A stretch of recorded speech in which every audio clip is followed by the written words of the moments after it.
In Ronald Reagan's first speech as president in 1981, he famously said, "In this present crisis, government is not the solution to our problem. Government is the problem." Before 1984, American television stations were closely regulated, and the promotion of any product within the body of a TV show was forbidden by the Federal Communications Commission. All that changed under the Reagan administration in 1984, when children's television was deregulated as a part of a wider bid to boost the American economy. Around this time, a Japanese toy company called Takara Tomy was enjoying success in Japan with several lines of transforming robot toys, including Diaclone and Microman.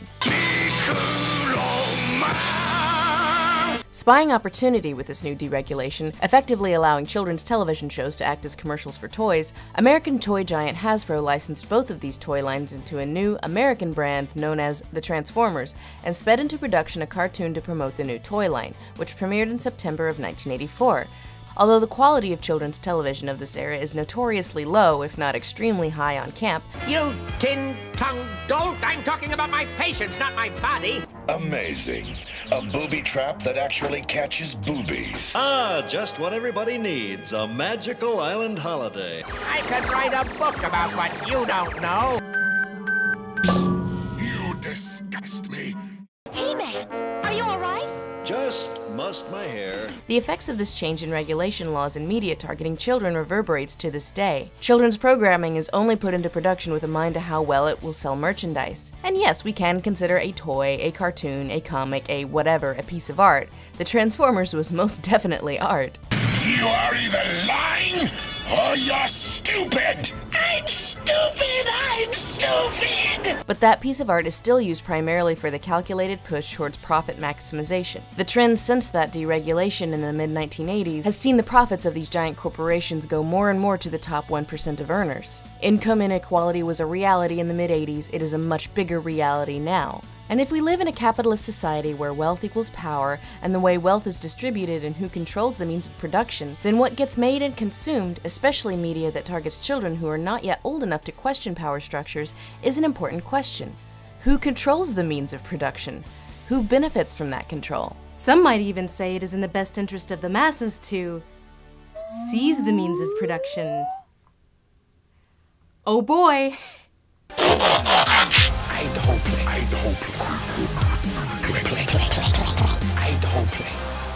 Today we're talking about Transformers, Marxism, and film theory, the least complicated topic I've ever decided to tackle. Sweet Jesus, why did I choose this? Marxism, that topic you think you know about because, certain YouTube intellectuals screaming about how Marxism is directly opposed to Western values is so hot right now. So at the risk of pissing everyone off, both on the right and on the left, I'll preface by admitting that I am not an expert on Marxist critical theory. I have an MFA in film and television, not a PhD in Derrida studies. But I know enough about Marxism to know that it's really too complex a theoretical framework to satisfactorily scratch the surface in a 15 to 20 minute YouTube video about Transformers and film theory. But this is a survey, not a comprehensive lecture, so where do we start? The barest bones reduction of classical Marxism is that capitalism is bad because it's exploitative, because a portion of the value that the worker creates goes to the owner, in America, a huge portion. Therefore, the worker is not paid the full value of her work. But Marxism is also highly concerned with the masses, how information is disseminated, how values are shaped, who shapes them, who has the power, and ultimately, how groups of people are controlled and coerced into buying into this unjust system. This makes Marxist theoretical frameworks particularly of interest to film theorists, and especially relevant to the Transformers movies. We'll get to that. One popular misconception is conflating Marxism with communism. Well, technically communism is the inevitable outcome of Marxism, so it's sort of a distinction without a difference.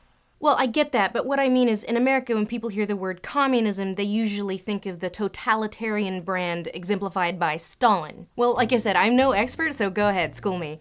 Well, it's true that there's a Western tradition of Marxist theory that's more academic than revolutionary. You've got your Hegelian Marxists, your Freudo-Marxists, your critical theorists, your situationists, your Marxist humanists, your analytic Marxists, your postmodern neo-Marxists. You know, you gotta read Kojève, Benjamin, Marcuse, Althusser, Lukács, Gramsci, Rancière. You have read Rancière, haven't you? Totally. In undergrad. So moving on, Marxism and Stalinism are not the same thing, but this is a useful opportunity to delve into the difference between theory and praxis. Marxism is a form of theory. Theory is the thought framework, a means of interpretation, and in this context, a means of predicting sociological trends and interpreting them. Praxis is the real-world execution of that theory. In this case, usually it would be activism. For instance, enacting the ideology of Stalinism in the real world is a form of praxis. Not a good one. There are those who defend it, but we're not going to go there. So giving a Marxist reading on any given text is de facto incomplete, as there are many Marxist schools of thought, just as there are many feminist schools of thought. Marxists disagree with each other constantly, believe it or not. So to keep this simple, we are going to pick the framework of a Marxist theoretical theorist who is very important and just go with that. Let's spin the wheel of Marxist discourse. Who's it gonna be? Who's gonna tell us how to interpret the transformies? Okay, Adorno, good enough. Max Horkheimer and Theodor Adorno were members of the Frankfurt School, which was associated in part with the Institute for Social Research at the Goethe University, Frankfurt. And ultimately, we today might consider them the daddies of critical theory. They were far ahead of their time in that they saw media as a potential lens to culture, how cultures develop, self-reflect, and propagate values. Ideas that wouldn't take hold in mainstream academia and critical studies until the 1960s and 70s, largely thanks to the works of these guys. Adorno was the most pessimistic, so it's a good thing we chose him. I ate the whole plate. Sam, I gotta run. Yeah. Oh. Deep Wang. Deep Wang. You're not getting it. Deep. Say my name. Say my name. You want those new teeth you saw in Sky Mall?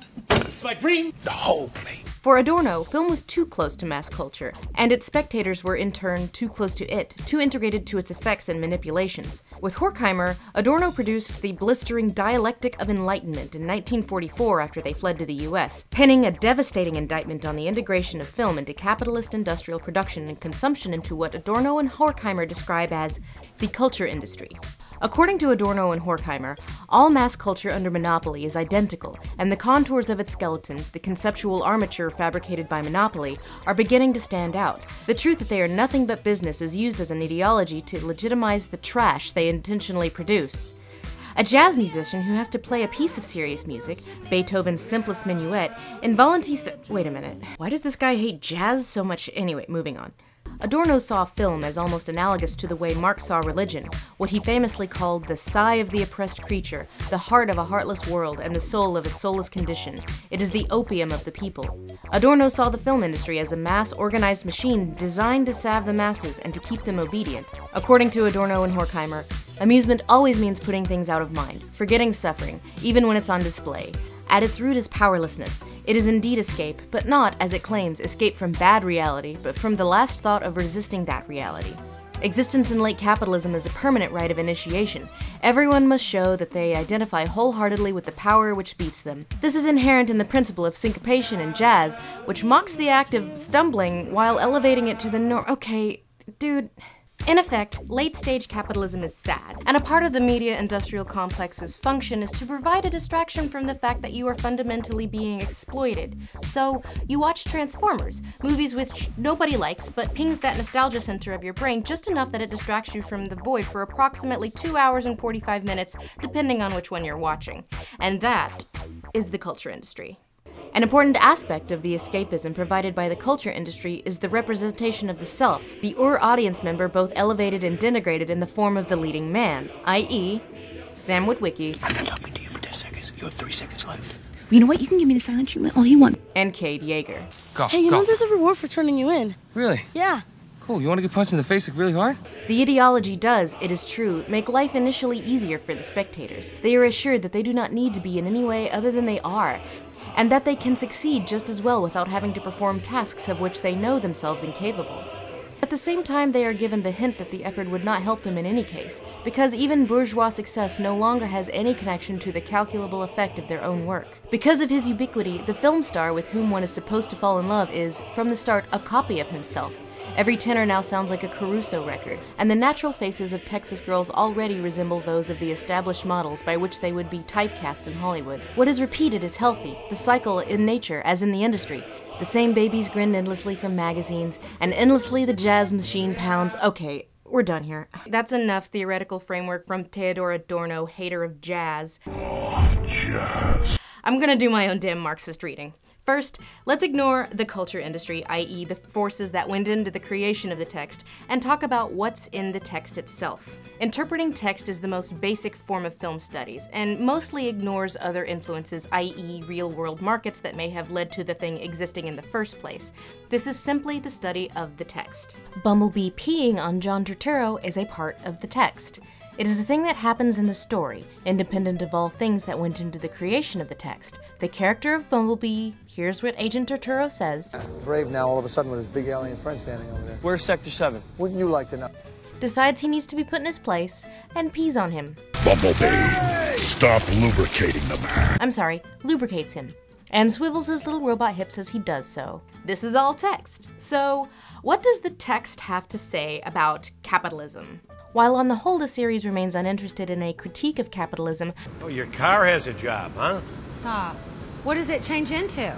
there are parts of the text that are strangely anti-capitalist, and this is actually a major trend in Hollywood movies where the villains are capitalists, in spite of the fact that Hollywood as a system is a monopoly capitalist's wet dream. I drink your milkshake.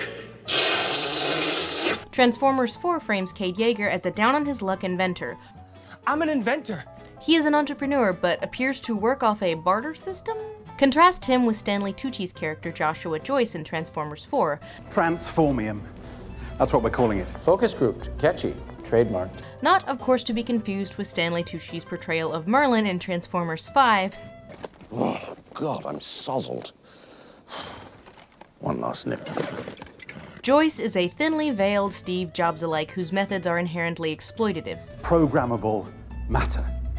And now we've mapped its genome. Aye. Now you've mapped its genome. And I was in charge of autopsy duty. No union, no benefits, no nothing. He steals technology that is not his, and moreover, he steals technology from the dead bodies of Transformers. This is not legal. This is illegal experimentation. And not just Decepticons either. The movie goes out of its way to show that the medic Ratchet from the first movie, you know, the guy that said this. The boy's pheromone level suggests he wants to mate with the female. Is having his corpse vandalized. They're melting Ratchet. And that Optimus Prime is really mad about this. They slaughtered Ratchet! I'm gonna tear them apart! In the very same scene where we are getting to learn of Steve Jobs' exploitative villainy, boom, product placement. You like music? The pill. And the ironic thing about Age of Extinction, the one text of the 5 movies that is most critical of capitalism, is also the most explicit in its product placement. Insurance? It's a freaking spaceship. It's your car? Huh? But there is another form of product placement in these films that would also be of interest to the attentive Marxist. See, the attentive Marxist is less interested in the text itself than in the function of the text. What values is it encouraging? What is it trying to sell you? And the answer to that is, of course, much more than meets the eye. Sorry, the answer is much more complex than a series of films designed to sell toys and place products, and that is where the aesthetics of advertising comes in. If the primary intent of these films was to sell product and elevate brand name recognition, namely of the Transformers toy line, then Michael Bay was the perfect choice to direct these 5 movies, for a variety of reasons. The first being his history as a director of commercials and music videos. Commercials as advertisements for products. You know, it's pretty good beer. And music videos being advertisements for albums. Both are pieces of art unto themselves. Bay's iconic Got Milk commercial from the 90s is remembered for a reason. I'm sorry, maybe next time. But these are pieces of art whose mere existence is dependent on their function as advertising. So, to bring it back around to Professor Jazz Hater, that is the triumph of advertising in the culture industry, the compulsive imitation by consumers of cultural commodities which, at the same time, they recognize as false. But Bay is advertising far more than just toys with these films. Hollywood has long held a mutually beneficial relationship with the Pentagon in which the Department of Defense provides information and equipment to certain productions provided that they effectively function as a taxpayer-subsidized military recruitment ad.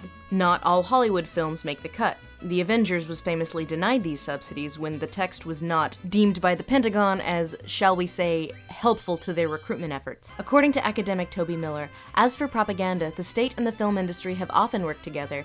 In the embarrassingly macho language of the US political science, the media represents soft power to match the hard power of the military and the economy. The military offering their equipment, time, and manpower is nothing new. What is new is the type of movie they lend their resources to. No longer are the biggest projects real-life stories about soldiers and heroism, now they just as often involve an alien invasion, with a military subplot thrown in as an afterthought, an advertisement even, which are then later tied in with a literal recruitment campaign. Recent high-profile examples include the Transformers movies, Man of Steel, and Independence Day Resurgence. Yeah, that went well. The Transformers movies use the cinematic language of capitalism both to safely critique a fictionalized brand of capitalism, the girly, effete, non-manly Steve Jobs kind. Tactical nuke. LOL. Oh my God! While using that same language to actually promote the state's agenda. And one more important note about Tucci's character. He exploits dead Autobots innocently, but only with encouragement from corrupt government agencies. In fact, Tucci is redeemed at the end, despite his misdeeds, where the real bad guy, a government agent played by Kelsey Yep He's Here Too Grammer, and founder of CIA faction Cemetery Wind, is shot in the back by Optimus Prime, our hero. In the end, in the words of Ronald Reagan, government is not the solution to our problem. Sometimes it is in the interest of the state to push this ideology, and the Transformers movies have been all too eager to oblige. So, I want to bring it back around to Professor Jazz Hater for a minute. You like jazz? Normally, I wouldn't feel the need to explain this, but this is a series for YouTube, not for the classroom. When one explains a theoretical framework and applies it to a text, that isn't necessarily the same thing as agreeing with that framework. It's just showing that you understand it. I say this because I don't want my interpreting Adorno's position for Transformers to mean that I think that all products of the culture industry are meaningless and exist to cram some fleeting complacence in your life so you don't get utterly sucked into the void. If that was true, then how could I possibly justify all these Starscreams I seem to own? It makes me happy! But there is a big problem in nerd communities with coming to terms with the fact that a product they kind of love only exists for gross, hyper-capitalistic, Reagan-y reasons. Personally, I do not care. I buy my Starscreams, I read my comics, and I can still talk about the fact that this series only exists due to deregulation designed to target children and benefit big businesses. I personally do not ascribe to Adorno's black and white worldview, that the culture industry produces only trash, and you only stuff your face with it because you are trying to fill a bottomless emptiness with no name. To concede to this viewpoint is to posit that Hollywood is incapable of producing art with any sort of meaning, and that's just not a position I can get behind. Plus, I just don't think I can trust the taste of a guy who hates jazz that much. But, and this is if you ignore Bay's movies, which do, I think, fit into Adorno's definition of trash, it is also not fair to say that nothing good or artistic has not come from this franchise, despite its origins as a marketing tool to sell toys. No, the products of the culture industry are hollow and meaningless. Smash! Hey Tabby, do you like jazz?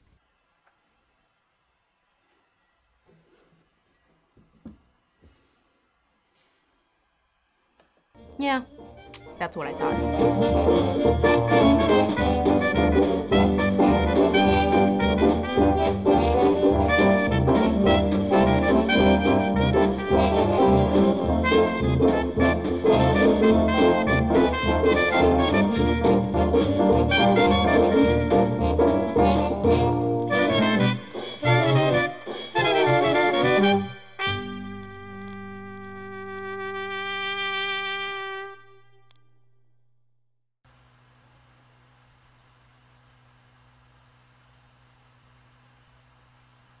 You like jazz?